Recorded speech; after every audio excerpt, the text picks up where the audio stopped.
बिस्मिल्लाहिर्रहमानिर्रहीम। तो आज हम अपनी एक्सरसाइज 2.7 में बच्चों क्वेश्चन नंबर जो 5 है बहुत ही अहम है इस एक्सरसाइज का। इसके 5, 6, 7, 8, 9 ऑनवर्ड जितने भी हैं ये बहुत ही अहम है। लोगों के एतबार से बहुत अहम है। लोगों के एतबार से आप इसे अच्छे तरीके से देखें कि हम इसे किस तरीके से हल करते हैं। तो शुरू करते हैं जी। सबसे पहले मैं क्वेश्चन नंबर 5 है बच्चों, से मैं हल करूंगा। उसने कहा है कि इफ x बराबर हो साइन थीटा और y बराबर हो साइन m थीटा, अगर आपके पास ये दो वैल्यू मौजूद हो तो आपने शो करना है कि ये पूरी वैल्यू इसका आंसर हो जाए। ठीक है जी। आम अल्फाज में समझाना चाहूं तो ये वैल्यू उसने दी हुई है, हमने ये प्रूव कर उसे बताना है। सबसे पहले उसने क्या हमें दिया, गिवन डेटे में उसने कहा है कि x जो है वो बराबर है बच्चों आपके पास साइन थीटा में, और y जो है बच्चों वो आपके पास बराबर है sine m theta, sine m और यहां पर बच्चों थीटा। इसे मैं इक्वेशन नंबर बच्चों 1 कह देता हूं, इसे मैं इक्वेशन नंबर 2 कह दे देता हूं। अब यहां पर मैं लिखूंगा फ्रॉम इक्वेशन 1, यहां पर मैं लिखूंगा बच्चों फ्रॉम इक्वेशन 1। आपके जहन में सवाल होगा सर आपने ये क्यों लिखा है। ये मैंने बच्चों इसलिए लिखा है क्योंकि यहाँ पर साइन थीटा है, यहाँ पर साइन एम थीटा है। अब हमने सबसे पहले क्या करना है, इस थीटे की बच्चों हमने वैल्यू मालूम करनी है कि ये थीटा बेसिकली किसके इक्वल है। ठीक है जी। अब यहाँ पर क्वेश्चन नंबर 1 को मैं ले लेता हूं। तो यहाँ पर x बराबर है बच्चों हमारे पास साइन थीटा। ये हमने थीटा बच्चों क्या करना है, यहां से फाइंड आउट करना है। तो ये साइन इक्वल की उस तरफ आकर साइन इनवर्स हो जाएगा। तो यहां पर आ जाएगा बच्चों साइन इनवर्स एक्स बराबर होगा बच्चों थीटा। यानी कि मैंने थीटा की वैल्यू बच्चों निकाल ली है और अब यहां से मैं आगे ऑनवर्ड इसे हल करूंगा। अब यहां से मैं इसे लिखूंगा फ्रॉम इक्वेशन 2, फ्रॉम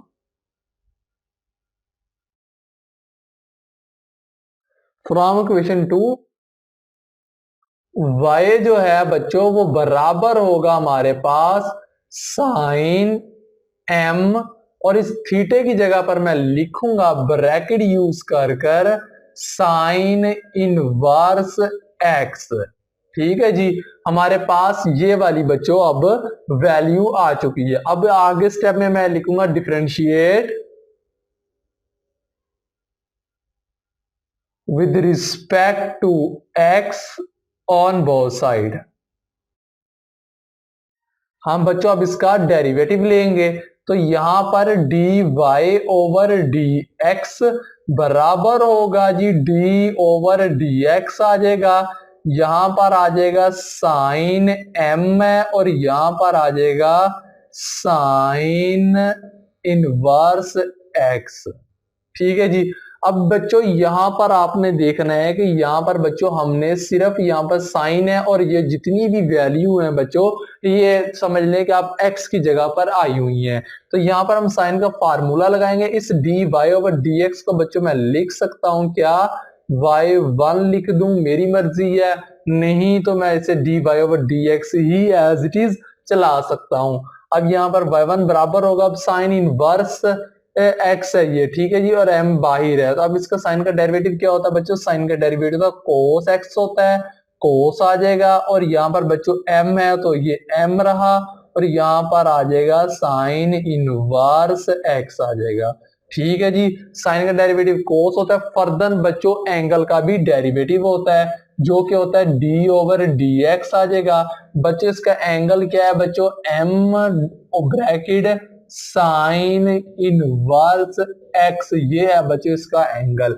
अब बच्चों m यहाँ पर कांस्टेंट है तो m शुरू में आ जाएगा।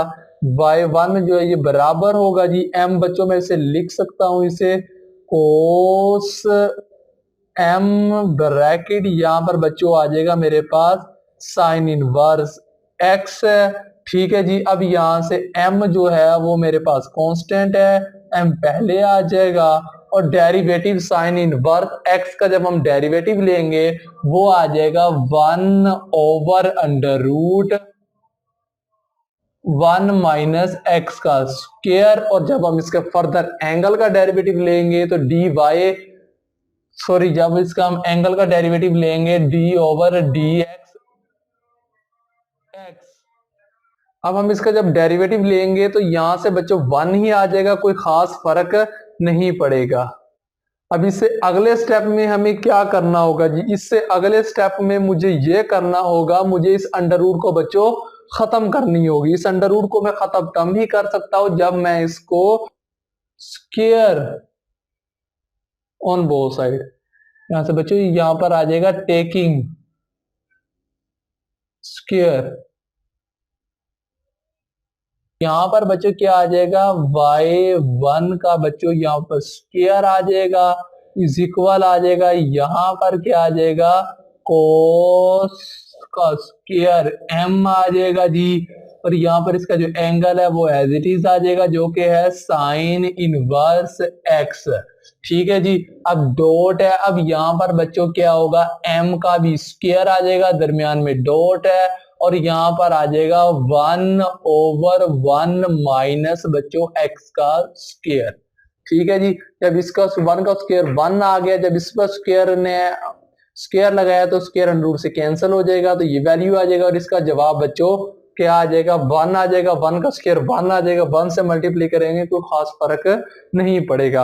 अब इससे अगले स्टेप में क्या होगा बच्चों, ये वाली जो वैल्यू है यहाँ पर बच्चों क्या हो रही है डिवाइड हो रही है, तो इक्वल के उस तरफ जाकर ये वैल्यू बच्चों क्या हो जाएगी मल्टीप्ली हो जाएगी। हम इस वैल्यू को इक्वल के उस तरफ जाकर इस वैल्यू को मल्टीप्ली करवा देंगे। ठीक है जी, वो मैं यहां पर लिखता हूं। ये सवाल निहायत ही अहम सवाल है, लॉन्ग के एतबार से। ये यहाँ पर बच्चे क्या हो रहा है मल्टीपल डिवाइड हो रहा है, इक्वल के उस तरफ जाकर ये मल्टीप्ली हो जाएगी, क्या आ जाएगा 1 माइनस एक्स का स्क्वायर है। ठीक है, और यहां पर आ जाएगा मेरे पास y1 का बच्चों स्क्वायर आ जाएगा, बराबर हो जाएगा, और यहाँ पर पीछे क्या वैल्यू रह गई है हमारे पास m का स्क्वायर है, m के स्क्वायर को मैं शुरू में लिख देता हूं, यहां पर मेरे पास आ जाएगा कोस स्क्वायर आ जाएगा, और m है, और यहां पर एक ब्रैकेट है, यहां पर आ जाएगा बच्चों साइन इनवर्स x। m ये वाला मैंने शुरू में लिख दिया, cos square m bracket sine inverse x मैंने बच्चों बाद में लिख दिए हैं। अब इससे क्या होगा जी हमारे लिए वो ये जज करना आसान हो जाएगा। अब यहां से बच्चों आपने ये देखना है कि ये वैल्यू एक है रकम, और ये वाली टर्म्स जो है ये सारी एक अलहदा है, ये कोस है पर ये कोस स्क्वायर है, और ये जितनी भी वैल्यू है बच्चों ये उसका थीटा यानी कि x की जगह पर आई हुई है। हमने एक ट्रिग्नोमेट्रिक में बच्चों फार्मूला पढ़ा था, वो क्या था, वो ये था कि साइन स्क्वायर एक्स प्लस बच्चों अगर कोस स्क्वायर एक्स हो तो ये बराबर होते हैं 1 के। अगर हमने कोस की वैल्यू मालूम करनी हो तो मैं यहाँ पर लिख सकता हूं कोस स्क्वायर एक्स बराबर होगा 1 माइनस साइन स्क्वायर एक्स, यानी कि जो कोस है वो इस वैल्यू के बराबर होता है। ठीक है जी, हम ट्रिग्नोमेट्री में फर्स्ट ईयर में ये वैल्यूज ये फार्मूले पढ़ चुके हैं। तो अब हम यहाँ पर देखेंगे, यहाँ पर बच्चों कोस स्क्वायर है, अब कोस स्क्वायर ये वाली कंडीशन है, अब ये x है, ये पूरी वैल्यू बच्चों क्या है जी x की x को रिप्रेजेंट कर रही है, तो लिहाजा हम इसे इस फार्मूले में कन्वर्ट कर देंगे। यहां पर 1 माइनस एक्स का स्क्वायर y1 का स्क्वायर बराबर होगा बच्चों यहां पर m का स्क्वायर एज इट इज ही रहेगा। यहां पर मैं एक ब्रैकेट यूज कर लेता हूं ताकि हम कंफ्यूजन का शिकार ना हो सके। 1 माइनस आ जाएगा, और यहां पर बच्चों क्या है मेरे पास साइन स्क्वायर है, और x की जगह पर क्या आ जाएगा m आ जाएगा, ब्रैकेट आ जाएगा बच्चों साइन इनवर्स x आ जाएगा। ठीक है जी, यहां तक हमारा आंसर आ चुका है। अब हम चलते हैं जी इससे अगले स्टेप की तरफ। इससे अगला स्टेप क्या होगा जी, इससे अगले स्टेप में मैं ये करूंगा, इससे अगला स्टेप क्या होगा जी, इससे अगला स्टेप होगा 1 माइनस एक्स का स्क्वायर y1 का स्क्वायर बराबर होगा यहां पर बच्चों क्या है हमारे पास m का स्क्वायर है, ब्रैकेट यूज कर लेता हूं। यहां पर देखें कि हमारे पास ये 1 है बच्चों, 1 एज इट इज रहा, दरमियान में माइनस आ गया। अब यहां से आपने देखना है कि यहाँ पर क्या चीज लिखी हुई है। यहाँ पर उसने लिखा है आप इस स्क्वायर को एक वक्त के लिए भूल जाएं तो sine m bracket sine inverse x, ये किसके इक्वल है, यहाँ पर देखिए sine m sine inverse x, यानी कि ये वाली वैल्यू है ये y के इक्वल है। हम इसे बच्चों y लिखेंगे और ऊपर स्क्वायर है तो यहाँ पर बच्चों स्क्वायर आ जाएगा, फिर ही इसे आगे हल कर सकते हैं। हमने क्या किया जी, अब अगर हम इसे मजीद हल करने की कोशिश करें दोबारा, फिर हम यहाँ पर आकर ही अटक जाएंगे। इसका जो असल जवाब है इस फॉर्म में हम नहीं आ सकेंगे। ठीक है, सवाल में कहीं भी नहीं ये लिखा हुआ कि साइन इनवर्स एक्स में कोई भी जवाब हो, यहाँ पर सिर्फ एक्स और वाई की फॉर्म में लिखा हुआ है, तो लिहाजा हमने इस वैल्यू को कन्वर्ट कर दिए किसमें, वाई में कर दी, यानी कि इस पूरी वैल्यू को शॉर्ट करके लिख दिया और ऊपर स्क्वायर था इसलिए मैंने स्क्वायर लिख दिया। अब हम यहां से आगे मूव करेंगे तो यहां पर मैं लिखूंगा again differentiate with respect to X on both side जी। तो हम अब इसका दोबारा से फिर डेरिवेटिव लेंगे। आपके जहन में एक सवाल होगा सर हम इसका डेरिवेटिव दोबारा क्यों ले रहे हैं, हमारा जवाब क्यों नहीं निकला। उसकी वजह यह है बच्चों, यहाँ पर देखिए 1 माइनस एक्स का स्क्वायर है, अब यहाँ पर इसका y का भी स्क्वायर है, यानी कि दोबारा y का 2 बार डेरिवेटिव है। हम बच्चों 1 पहली बार हमने डेरिवेटिव ले लिया है, अब दोबारा फिर हमें डेरिवेटिव लेना पड़ेगा, तभी हम इस कंडीशन को पूरी कर सकेंगे। ये वजह थी कि हमने दोबारा डेरिवेटिव लेने का फैसला किया। डी ओवर डी एक्स आ जाएगा बच्चों। अब यहां पर हम इसका डेरिवेटिव ले लेते हैं, 1 माइनस एक्स का स्क्वायर है डॉट वाई 1 है और उसका बच्चों स्क्वायर है। ठीक है जी, अब इज इक्वल आ जाएगा। अब यहाँ पर बच्चों m का स्क्वायर बच्चों आपको पता है ये कांस्टेंट वैल्यू है, तो m का स्क्वायर को मैं पहले लिख देता हूं, तो d ओवर डी एक्स आ जाएगा और यहाँ पर आ जाएगा 1 माइनस y का स्क्वायर आ जाएगा। ठीक है जी, ये फंक्शन है, फंक्शन से पहले आपको पता है कि कोई भी वेरिएबल हो तो वो बच्चों एज अ कांस्टेंट हो जाता है। ठीक है जी, अब हम यहाँ पर देखिए कि यहाँ पर 2 वेरिएबल हैं, 1 माइनस एक्स का स्क्वायर डॉट वाई 1 का स्क्वायर है। अब यहाँ पर बच्चों क्या लगेगा, यहाँ पर फार्मूला लगेगा जो कि प्रोडक्ट फार्मूला लगेगा और यहाँ पर भी फार्मूला जो है वो वर्क करेगा नेगेटिव वाला। तो ये सबसे पहले हम इस फार्मूले को हल कर लेते हैं, तो इसका मतलब है फर्स्ट रकम एज इट इज आ जाती है जी, फर्स्ट रकम एज इट इज, सेकेंड का डेरिवेटिव तो डी ओवर डी एक्स आ जाएगा वाई 1 का स्क्वायर, फर्स्ट रकम एज इट इज, सेकेंड का डेरिवेटिव प्लस आ जाएगा बच्चों सेकेंड एज इट इज आ जाएगी और फर्स्ट का डेरिवेटिव तो डी ओवर डी एक्स आ जाएगा 1 माइनस एक्स का स्क्वायर इज इक्वल आ जाएगा। अब हम इसको हल करते हैं जी। अब यहाँ पर बच्चों क्या हमारे पास m का स्क्वायर है, तो यहाँ पर मैं लिखूंगा m का स्क्वायर, जब मैं 1 का डेरिवेटिव लूंगा तो 1 ही आ जाएगा। ठीक है, ब्रैकेट यूज करूंगा, ठीक है, 1 का डेरिवेटिव लूंगा तो सिफर आ जाएगा, दरमियान में माइनस है तो ये माइनस आ जाएगा। अब यहाँ पर 2 पावर पहले आ जाएगी, पावर में से कम करूंगा, फर्दर बेस का डेरिवेटिव लूंगा तो d Y over D x की फॉर्म में इसका जो है सोल्यूशन है वो यहां तक आ चुका है। अब चलते हैं जी अगले स्टेप की तरफ। अगले स्टेप में क्या होगा जी, अब हम इसको थोड़ा सा और सिंप्लीफाई करने की कोशिश करते हैं। अब यहाँ पर क्या है बच्चों 1 माइनस एक्स का स्क्वायर है, ये वैल्यू एज इट इज आ गई। अब यहाँ पर बच्चों पावर पहले आ जाएगी, पावर में से एक कम करेंगे तो ये वाली वैल्यू आ जाएगी और फर्दर बेस का डेरिवेटिव जब मैं लूंगा तो यहाँ पर आ जाएगा 2y1 ओवर dx, ये था इसका बेस का डेरिवेटिव, यानी कि पावर पहले आ गई, पावर में से कम किया, फर्दर मैंने बेस का डेरिवेटिव ले लिया। यहां तक हमारा काम कंप्लीट हो गया। दरमियान में प्लस है बच्चों, ये प्लस लगा दिया मैंने। अब यहाँ पर क्या है y1 का स्क्वायर है। ठीक है जी, y1 का स्क्वायर आ गया। अब हम इसको हल करते हैं। अब इसका जो डेरिवेटिव होगा 1 है, 1 का सिफर हो जाएगा, दरमियान में माइनस है, माइनस आ जाएगा, पावर पहले आ जाएगी, पावर में से कम करेंगे, फर्दर बेस का डेरिवेटिव लेंगे तो यही फॉर्म आ जाएगी। ठीक है, ब्रैकेट क्लोज होगी। अब इज इक्वल आ गया जी। अब हम इसको हल करते हैं। इसको हम किस तरीके से हल करें जी, मैं इसे लिख सकता हूं -2 m का स्क्वायर y, और यहां पर देखें d Y over D x है बच्चों, क्या मैं इसे लिख सकता हूं y1 आप कहेंगे सर हम लिख सकते हैं, हम इस dy ओवर dx की जगह पर मैं इसे y1 लिख सकता हूं क्योंकि ये इक्वल होती हैं। अब इससे अगले स्टेप की तरफ गामजन होते हैं जी। अब इससे अगला स्टेप क्या होगा जी? अब इससे अगला स्टेप यहां पर देखें कि यहां पर 1 माइनस एक्स का स्क्वायर है।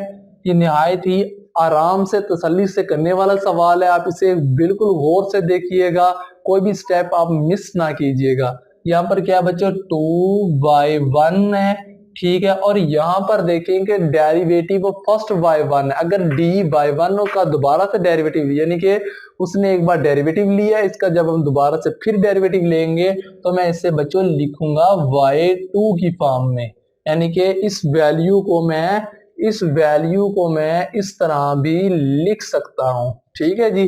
दरमियान में क्या है बच्चों प्लस है तो प्लस आ जाएगा, तो यहाँ पर सॉरी यहाँ पर प्लस माइनस माइनस हो जाएगा, इसे एक साथ ही लिखता हूं मैं, माइनस हो जाएगा 2 है और यहाँ पर x है, y1 का बच्चों क्या है इसमें स्क्वायर आ चुका है, इज इक्वल आ चुका है जी, ये वाली वैल्यू नेगेटिव 2m का स्क्वायर y और y1। यहां तक तो हमारा बच्चों इसका जो था आंसर निकाल लिया। अब इससे आगे की सोचते हैं, इससे आगे हम करें क्या। हमें उसने सवाल में क्या गिवन किया, उसने कहा कि 1 माइनस एक्स का स्क्वायर y का स्क्वायर y की power 2 sorry second derivative y का आपने निकालना है। हमने ये भी निकाल लिया और ये भी निकाल लिया। अब हमारे पास ये 2y1 की वैल्यू बच्चों एक्स्ट्रा आ चुकी है। अब हमने इसे डिलीट करना है, दूसरे अल्फाज में कहें तो रिमूव करना है, या मैथमेटिशियन की जबान में कहूं तो इसे खत्म करना है। तो इसे हम खत्म किस तरह कर सकते हैं जी? अगर मैं यहां पर लिखूं dividing 2y1 on both side, अगर हम इसे डिवाइड करवा दें dividing 2y1 on both side, तो फिर ही इसका हल निकल सकता है। तो वो हल हम यहां पर हल करेंगे। अब यहां से देखेंगे इस फॉर्म में 2y1 2 और y1 जब कैंसिल हो जाएंगे, ये वैल्यू और ये वैल्यू रह जाएगी, वो बच्चों मैं एज इट इज यहां पर लिख दूंगा। वो है 1 माइनस एक्स का स्क्वायर है और यहां पर आ जाएगा y2 का y की पावर 2 आ जाएगी, ठीक है जी, y2 आ गई। यहां तक हमारा कंप्लीट हुआ। दरमियान में बच्चों क्या माइनस है, तो यहां पर बच्चों माइनस आ गया। अब यहां से 2 है, ये 2 से 2 कैंसल हो गया, y1 है और ये y की पावर 2 है, ये खत्म हो गया। दरमियान में x है, ये x y1 रह गया, ठीक है जी। 2 भी खत्म हो गया, y की पावर 2 थी तो एक कैंसल होगी, पीछे एक रहेगी और ये x एज इट इज आ चुका है। हमने यहां तक तो हम पहुंच चुके हैं, इज इक्वल आ चुके हैं जी, इज इक्वल लगा दें, यहां तक हम पहुंच चुके हैं। अब हमने इस वैल्यू को लाना है, इसके लिए मैं 2 से बच्चों ये 2 कैंसिल हो जाएगा, y1 से बच्चों इस y1 को कैंसिल करवाऊंगा। दरमियान में क्या चीज वैल्यू रहेगी माइनस m का बच्चों स्क्वायर और ये बच्चों y रह गया है। आप एक बार दोबारा से देख लें इस वैल्यू को, ये बच्चों 2 से 2 कैंसिल हो गया है, ठीक है जी। और इस y1 से इस y1 को कैंसिल करवाया, दरमियान में ये माई रह चुका है, ठीक है जी। m का स्क्वायर y रह चुका है। अब क्या होगा जी, ये इक्वल के उस तरफ है, इक्वल के जब ये इस तरफ आएगा तो बच्चों ये पॉजिटिव में हो जाएगा जी। तो यहां पर मैं लिखूंगा 1 माइनस एक्स का स्क्वायर है और यहाँ पर y का स्क्वायर माइनस एक्स y1 है, यहाँ पर पॉजिटिव होगा, m का स्क्वायर y आ जाएगा, इज इक्वल यहाँ पर सिफर रह जाएगा। ये मैंने प्रूव करना था, जो मैंने प्रूव कर दिया है। तो उम्मीद करता हूँ ये सवाल जो मैंने किया है 5 निहायत ही अहम एक्सरसाइज 2.7 का आपको समझ आया होगा। दुआओं में याद रखिए, तब तक के लिए अल्लाह हाफिज।